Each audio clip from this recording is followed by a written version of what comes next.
इस वीडियो में हम लियम डॉसन के अद्वितीय सफर और उनके सपनों की उड़ान के बारे में जानेंगे। हम उनकी यात्रा के महत्वपूर्ण क्षणों, संघर्षों और उन फैसलों का गहराई से अध्ययन करेंगे जो उन्हें सफलता की ओर ले गए। लियम डॉसन का जन्म इंग्लैंड के एक छोटे से कस्बे वेलिंगफोर्ड में हुआ था। ये एक ऐसा इलाका था जहाँ हर कोई एक दूसरे को नाम से नहीं बल्कि परिवार से जानता था। लियम के पिता एक मैकेनिक थे और माँ एक सरकारी स्कूल में अध्यापिका थीं।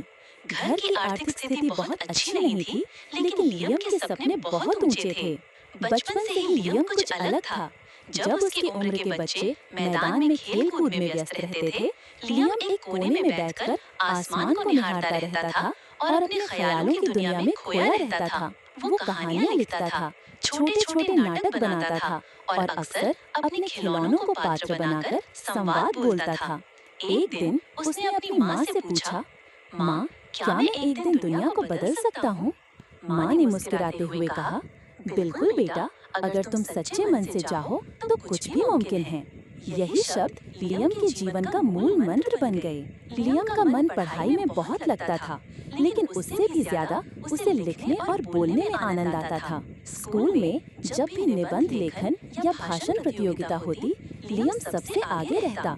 उसके विचार गहरे और अलग होते थे, परंतु उसके साथ के बच्चे उसे अजीब और अलग कहकर चिढ़ाते थे। एक दिन स्कूल में निबंध प्रतियोगिता हुई। विषय था मेरा सपना। लियम ने लिखा कि वो एक दिन ऐसा मंच बनाएगा जहां दुनिया भर के बच्चे अपने विचार बिना डरे रख सके और उनकी आवाज सुनी जाए। लेकिन उसकी ये सोच बहुतों को समझ नहीं आई। उसे तीसरा स्थान मिला, जबकि उसकी माँ को लगता था कि उसका निबंध सबसे अलग और अच्छा था। लियम को पहली बार हार का सामना करना पड़ा, लेकिन वो टूटा नहीं। उस रात उसने अपनी डायरी में लिखा, मैं हार नहीं मानूंगा। दुनिया मुझे आज नहीं समझी, पर कल मानेगी। समय बीता। लियम अब कॉलेज में आ चुका था। यहाँ आकर उसकी दुनिया और भी बड़ी हो गई। उसे और तरह तरह के लोग मिले, नए विचार मिले, लेकिन पुरानी व्यवस्था अब भी जस की तस थी। कॉलेज में उसने एक स्टूडेंट क्लब शुरू किया, आवाज द वॉइस ऑफ यूथ। इसका उद्देश्य था छात्रों को अपने विचारों को खुलकर रखने का मंच देना। ये मंच धीरे धीरे लोकप्रिय होता गया, लेकिन साथ ही कॉलेज प्रशासन को ये बगावत जैसी लगी। उन्होंने लियम को कई बार चेतावनी दी कि वो गंभीर पढ़ाई पर ध्यान दे, लेकिन लियम का मानना था कि पढ़ाई केवल किताबों तक सीमित नहीं होनी चाहिए। अंततः कॉलेज से उसे सस्पेंड कर दिया गया। ये उसके जीवन का सबसे बड़ा झटका था। समाज, रिश्तेदार, यहाँ तक कि उसके पिता ने भी उसे ताना मारा। सपनों से पेट नहीं भरते लियम, लेकिन उसकी माँ ने फिर से उसका हौसला बढ़ाया।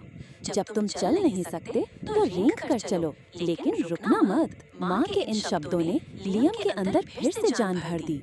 उसने एक छोटा ब्लॉग शुरू किया, द चेंज बिगिंस। शुरुआत में सिर्फ 2-4 लोग ही उसे पढ़ते थे, लेकिन लियम हर रोज कुछ न कुछ लिखा, कभी कविता, कभी विचार, कभी किसी युवा की कहानी। धीरे धीरे लोग जुड़ने लगे। उसके लेख सोशल मीडिया पर वायरल होने लगे। बड़े बड़े अखबारों ने उसके लेख छापने शुरू कर दिए। 3 सालों के अंदर लियम का ब्लॉग एक बड़ा डिजिटल प्लेटफॉर्म बन गया। लेकिन अब ये सिर्फ एक ब्लॉग नहीं, बल्कि एक आंदोलन बन चुका था। लाखों युवा इससे जुड़ चुके थे। लियम ने एक वर्चुअल कम्युनिटी शुरू की, जहां युवा अपने विचार, समस्याएं और समाधान साझा करते थे।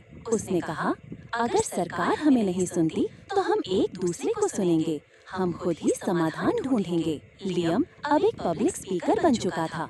टेडेक्स जैसे मंचों पर उसने जो भाषण दिए, वे करोड़ों लोगों ने देखे। उसकी किताब सपनों से आगे बेस्ट सेलर बनी। जब लियम को यूनाइटेड नेशन से भाषण के लिए बुलाया गया, तो वो मंच पर खड़ा होकर अपने बीते सफर को याद कर रहा था। एक साधारण मैकेनिक का बेटा अब ग्लोबल यूथ आइकन बन चुका था। लेकिन उसकी सफलता सिर्फ शोहरत में नहीं थी, उसने अनगिनत युवाओं की सोच बदली थी। लियम हमेशा कहता था, सपने वो नहीं जो नींद में आए, सपने वो हैं जो नींद चुरा लें। लियम के जीवन में उसकी माँ का बहुत बड़ा हाथ था। जब वो एक अंतर्राष्ट्रीय पुरस्कार लेकर लौटा, उसी दिन उसकी माँ की तबीयत बिगड़ गई। अस्पताल के बिस्तर पर माँ ने उसे एक चिट्ठी दी जो उसने बरसों पहले लिखी थी। मेरे बेटे लियम, अगर तू ये चिट्ठी पढ़ रहा है तो तू अपनी मंजिल पर जरूर पहुंच चुका होगा। याद रख, तू सिर्फ मेरा नहीं, इस देश की उम्मीद है। तुझे रुकना नहीं है, न तब तक जब तक हर बच्चा अपने सपनों की उड़ान न भर सके। सदा तुझ पर गर्व रहेगा, माँ। उस चिट्ठी ने लियम की आंखों से आंसुओं का सैलाब ला दिया।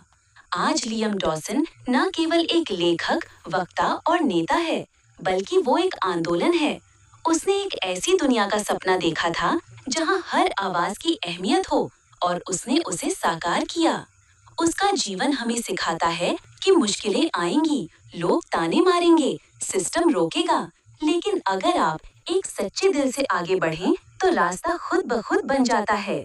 अगर आपको ये वीडियो पसंद आया तो कृपया अपने विचार साझा करें और हमारे चैनल को सब्सक्राइब करें।